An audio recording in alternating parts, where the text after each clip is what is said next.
నమస్కారం. బహుజన్ టైమ్స్ న్యూస్కి స్వాగతం. హెడ్లైన్ చూద్దాం. ప్రభాకర్ రావు బెయిల్ రద్దు పిటిషన్పై విచారణ. పిటిషన్పై మరోసారి జస్టిస్ బివి నాగరత్న ధర్మాసనం విచారణ. మరోసారి కృష్ణమ్మ ఉగ్రరూపం, అన్ని డ్యాంల గేట్లు ఎత్తివేత. నేటి నుంచి ఇంద్రకీలాద్రిపై దసరా శరన్నవరాత్రి ఉత్సవాలు. తొలి రోజు శ్రీ బాలా త్రిపుర సుందరీ దేవిగా అమ్మవారి దర్శనం. ఫోన్ ట్యాపింగ్ కేసులో A1గా ఉన్న మాజీ ఐపీఎస్ ప్రభాకర్ రావు విచారణకు సహకరించడం లేదని, ఈ మేరకు ఆయన వేసిన మధ్యంతర బెయిల్ పిటిషన్ రద్దు చేయాలని రాష్ట్ర ప్రభుత్వం సుప్రీంకోర్టును ఆశ్రయించింది.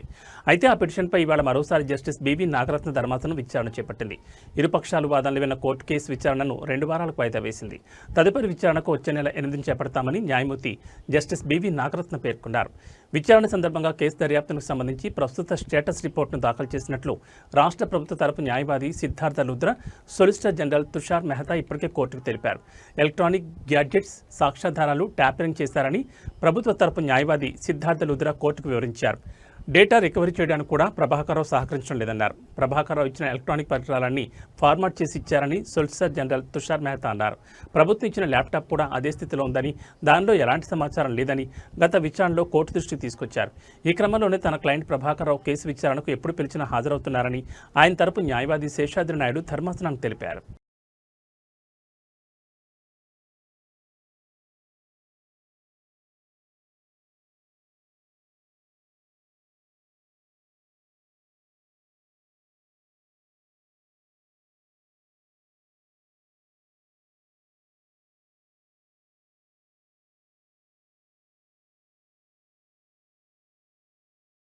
గతంలో ఎన్నడూ లేని విధంగా కృష్ణానదికి భారీగా వరద కొనసాగుతోంది. ఈ ఏడాది జూలై నెల నుంచి వరద ప్రారంభం కావడంతో అన్ని జలాశయాల గేట్లను ఎత్తిన అధికారులు వందల టీఎంసీ నీటిని సముద్రంలోకి వదిలారు.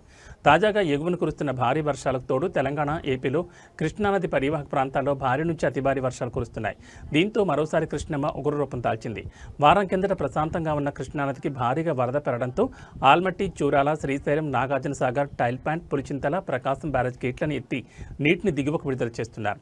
ముఖ్యంగా జోరాల నుంచి భారీగా వరదొస్తుండటంతో శ్రీశైలం జలాశయం 10 గేట్లు 10 అడుగులు ఎత్తి 3,39,496 అడుగుల నీటిని దిగువకు విడుదల చేస్తున్నారు. దీంతో నాగార్జున సాగర్ జలాశయానికి వరద పెరగడంతో అప్రమత్తమైన అధికారులు 29 గేట్లను ఎత్తి నీటిని దిగువకు వదులుతున్నారు. దీంతో ప్రకాశం బ్యారేజ్ వద్ద కృష్ణమ్మ ఉగ్రరూపం దాల్చి వేగంగా సముద్రంలోకి పరుగులు తీస్తోంది.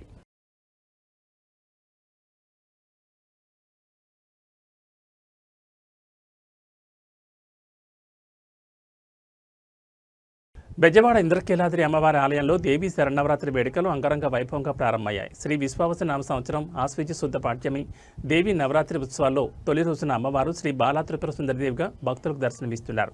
తొలి రోజు అమ్మవారికి స్వప్నాభిషేకం, అనంతరం 8 గంటలకు దర్శనాన్ని అందించారు. ఇంద్రకీలాద్రిపై నవరాత్రుల్లో మొదటి రోజు దర్శనమిస్తున్న బాలా త్రిపుర సుందరీదేవి అలంకరణకు ఎంతో విశిష్టత ఉంది. సమస్త దేవీ మంత్రాల్లో కంటే బాలా మంత్రం ఎంతో గొప్పదని విద్యోపాసకులకి మొట్టమొదటి బాలామంత్రాన్ని ఉపదేశిస్తారు. మహాత్రిపుర సుందరీదేవి నిత్యం కొలువుండే శ్రీచక్రంలో మొదటి అమ్నాయంలో ఉండే మొదటి దేవత బాలాదేవి. ముందుగా బాలాదేవి అనుగ్రహం పొందితేనే మహాత్రిపుర సుందరీదేవి అనుగ్రహాన్ని పొందగలుగుతారని పురాణాలు చెప్తున్నాయి. దసరా మహోత్సవాల్లో భక్తులకు పూర్ణఫలం అందించే అలంకారం శ్రీ బాలాదేవి అని ప్రతీతి.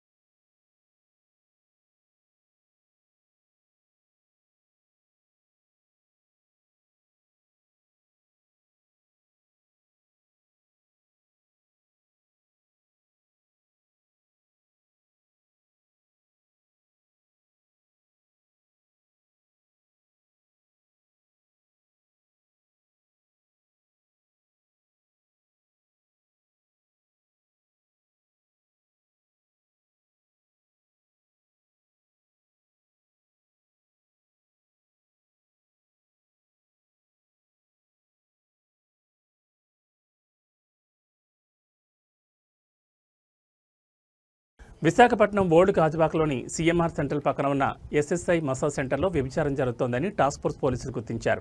గత 4 సంవత్సరాలుగా మసాజ్ సెంటర్ యజమానులైన సంగీత, ఆమె భర్త ఈ అక్రమ వ్యాపారాన్ని నిర్వహిస్తున్నట్లు విచారణలో తేలింది. పక్కా సమాచారం అందుకున్న పోలీసులు 3 రోజుల క్రితం ఆ మసాజ్ సెంటర్పై దాడి చేశారు. ఈ దాడిలో వ్యభిచార కార్యకలాపాల్లో పాల్గొన్న 3 మహిళలు, 4 యువకులతో పాటు యజమానులు సంగీత, ఆమె భర్తను అదుపులోకి తీసుకున్నారు. అనంతరం వారందరినీ పోలీస్ స్టేషన్ తరలించారు. ఈ సంఘటన నేపథ్యంలో స్థానిక ప్రజలు ఇలాంటి మసాజ్ సెంటర్లు, బాడీ స్పా వంటి వాటిని పూర్తిగా మూసివేయాలని డిమాండ్ చేస్తున్నారు. ఇలాంటి అక్రమ కార్యకలాపాలు సమాజానికి హానికరమని వారు ఆందోళన వ్యక్తం చేశారు. విశాఖపట్నం గాజువాక సీఎంఆర్ సెంట్రల్ పక్కన ఎస్ఎస్ థై స్పా మసాజ్ పేర్ల మీద వ్యభిచారం జరిపిస్తున్న ఇక్కడ ఓనరమ్మ సంగీత, ఇంకా వాళ్ళు భర్త ఇద్దరు కలిసి ఈ కార్యక్రమానికి ఇలా కలిసి సపోర్ట్ చేస్తూ వ్యభిచారం సెంటర్ పెట్టి నడపడం జరుగుతుంది. ఒక 2-3 రోజుల కిందట టాస్క్ ఫోర్స్ పోలీస్ వాళ్ళు వచ్చేసి ఓనరమ్మ సంగీతాన్ని, వాళ్ళ భర్తని, ఇంకా వ్యభిచారం చేస్తున్న 3 ఆడవాళ్ళని, మగవాళ్ళని అందరిని పట్టుకొని సెంట్రల్ జైలుకి పంపడం జరిగింది. ఇది Thai massage centre. Thai massage centre పేరు మీద వ్యభిచారం సెంటర్ అని చెప్పుకోవచ్చు. నిన్న ఇక్కడ పోలీస్ వాళ్ళు వచ్చి, టాస్క్ ఫోర్స్ పోలీస్ వారు వచ్చి దీన్ని సీజ్ చేయడం జరిగింది. అలాగే దీంట్లోనే అన్ని కార్యకలాపాలు జరిగేవి. థై స్పా అంటారు. వనపర్తి జిల్లా గోపాల్పేట మండల కేంద్రంలో యూరియా కొరత కారణంగా రైతులు తీవ్ర నిరసన చేపట్టారు. మండల కేంద్రంలో 1200 బస్తాల యూరియా అందుబాటులో ఉందని స్థానిక కాంగ్రెస్ నాయకులు, అధికారులు రైతులకు సమాచారం ఇవ్వడంతో రైతులు అక్కడికి చేరుకున్నారు. అయితే అక్కడికి వచ్చిన వారికి యూరియా అందుబాటులో లేదని తెలియడంతో రైతులు ఆగ్రహం వ్యక్తం చేశారు. దీనిపై అధికారులను ప్రశ్నించగా, మీకు యూరియా కావాలంటే సీఎం రేవంత్ రెడ్డికి ఫోన్ చేయండి అని నిర్లక్ష్యంగా సమాధానమిచ్చారు. అధికారుల ఈ వైఖరితో నిరాశ చెందిన రైతులు ఏం చేయాలో తెలియక రోడ్డుపై బైఠాయించి నిరసన దిగారు. యూరియా సరఫరాలో జాప్యం, అధికారుల నిర్లక్ష్యంపై రైతులు ఆందోళన వ్యక్తం చేస్తూ ధర్నా నిర్వహించారు.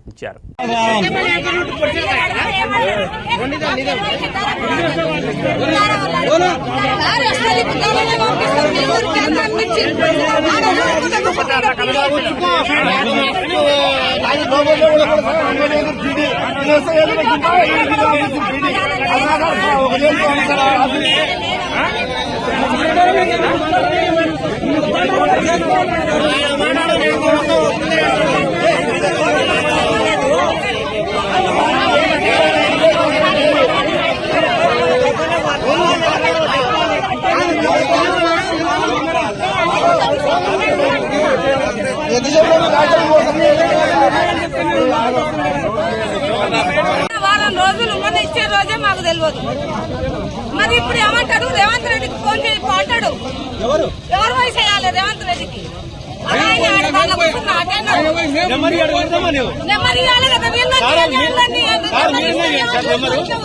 ఫోన్ చేస్తాం మరి సమాధానమైన చెప్పాలి కదా సార్. మీరు రాలేదు.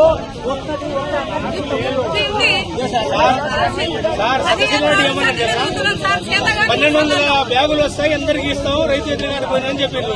మరి ఎక్కడ పోయినా 1200 పట్టుతారు. దీనికి వచ్చినట్టు ఎక్కడ పోయింది? కాంగ్రెస్ వాళ్ళ కాడికి పోయిందే ఎట్లా సార్ లోపలికి? 300 ప్యాకెట్లు వస్తాయి. లక్షెట్టిపేట మున్సిపాలిటీ ఇటిక్యాల 2వ వార్డులోని తెలుగువాడలో నివాసితులు వర్షాల వల్ల తీవ్ర ఇబ్బందులు ఎదుర్కొంటున్నారు. వాడలో రోడ్డు సరిగ్గా లేకపోవడంతో వర్షం పడినప్పుడు నీరు నిలిచి బురదగా మారుతుందని స్థానికులు ఆవేదన వ్యక్తం చేస్తున్నారు. ఈ పరిస్థితి వల్ల కనీసం బతుకమ్మ పండుగ జరుపుకోవడానికి కూడా ఇబ్బందులు పడుతున్నామని కాలనీవాసులు వాపోయారు. తక్షణమే మున్సిపల్ అధికారులు, సిబ్బంది స్పందించి తమ సమస్యను పరిష్కరించాలని కోరుతున్నారు. వర్షాల వల్ల ఏర్పడుతున్న బురద, నీటి సమస్యకు శాశ్వత పరిష్కారం చూపాలని వారు విజ్ఞప్తి చేశారు.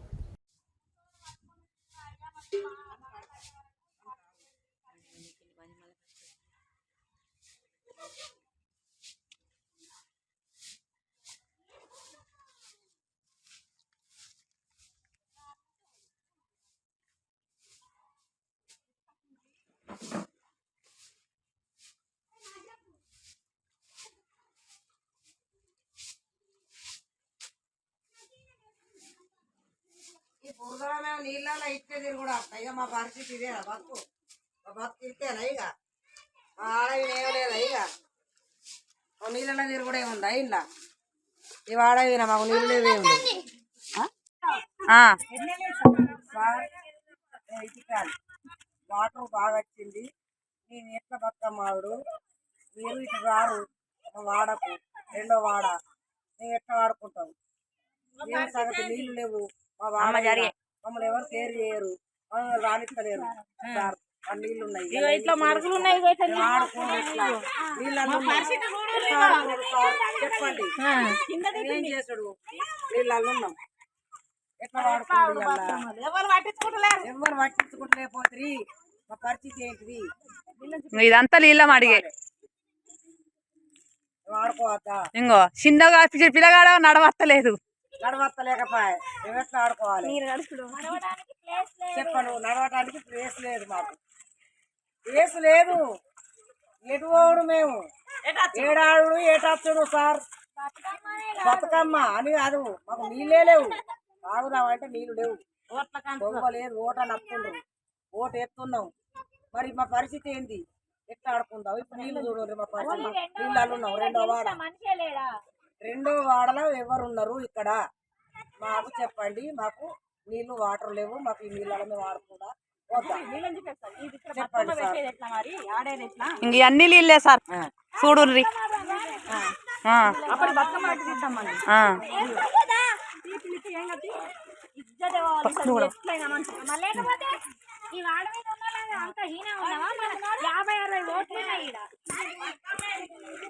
మేము ఎట్లా వాడుకున్నాడు ఈ వాటర్లా నీళ్ళల్లా పిల్లలు మేము సార్ చెప్పండి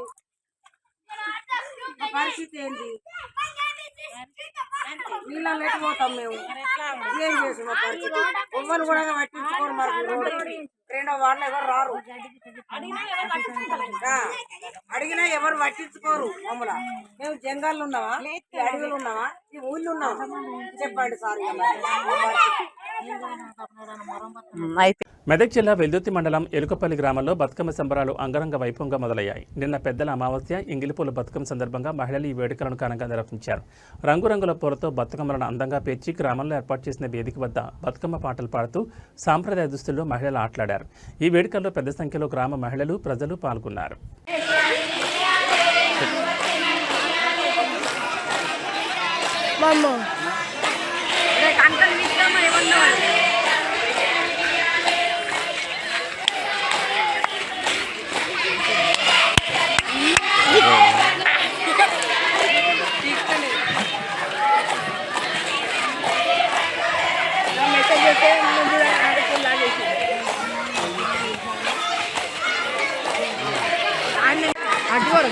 గాడి కూడా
ఏదో ఇటు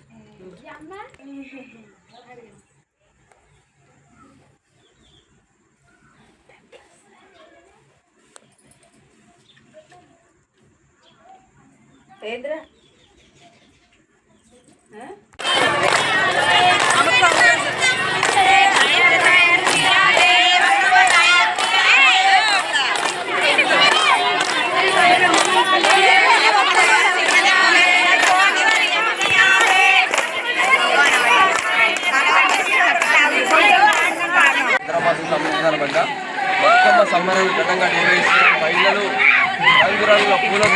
సంబరాలు ఘనంగా నిర్వహిస్తున్నారు.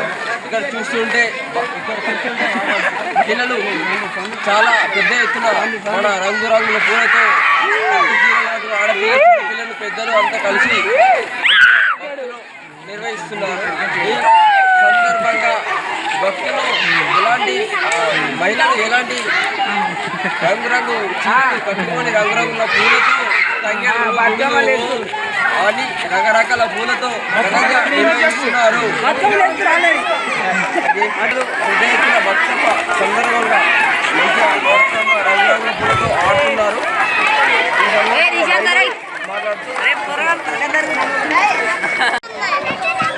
బతుకమ్మ ఆడుతురా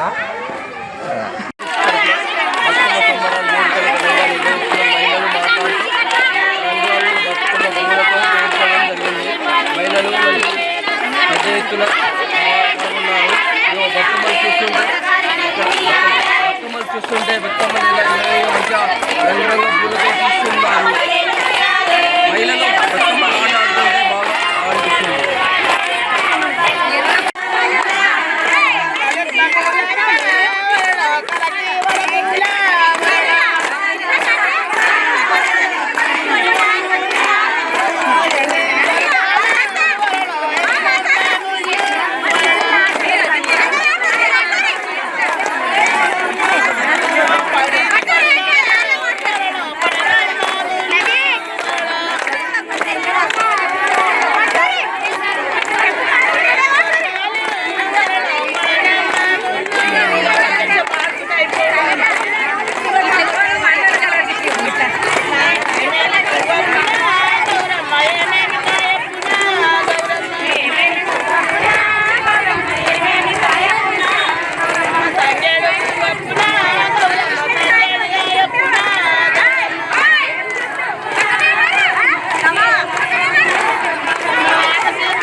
నిజామాబాద్ జిల్లా ఆర్మూర్ మండలం అంకాపూర్ గ్రామంలో ప్రజా పంపిణీకి ఉద్దేశించిన రేషన్ బియ్యాన్ని అక్రమంగా తరలిస్తున్న ఒక లారీని పోలీసులు పట్టుకున్నారు. నిన్న రాత్రి సుమారు 8:30 గంటల సమయంలో అంకాపూర్ గ్రామ పంచాయతీ ఎదురుగా విజిలెన్స్ డిపార్ట్మెంట్, ఆర్మూర్ పోలీసులు సంయుక్తంగా ఈ ఆపరేషన్ నిర్వహించారు. ఈ సందర్భంగా లారీలో ఉన్న 280 బస్తాల బియ్యాన్ని స్వాధీనం చేసుకున్నారు. వాటి మొత్తం బరువు 145 క్వింటాలు ఉంటుందని అధికారులు తెలిపారు. ఈ అక్రమ రవాణాలో ప్రమేయం ఉన్న 6 వ్యక్తులపై పోలీసులు కేసు నమోదు చేశారు. నిందితులుగా కడమంచి అంజీ, కడమంచి మహేందర్, కడమంచి రాజయ్య, కమ్మర్పల్లి గ్రామానికి చెందిన కొండపల్లి నరేష్, అస్లాం, నాగేష్ అనే వారిపై కేసు నమోదు చేసినట్లు ఆర్మూర్ సీఐ సత్యనారాయణ గౌడ్ వెల్లడించారు. ఈ ఘటనపై పోలీసులు తదుపరి దర్యాప్తు చేస్తున్నారు.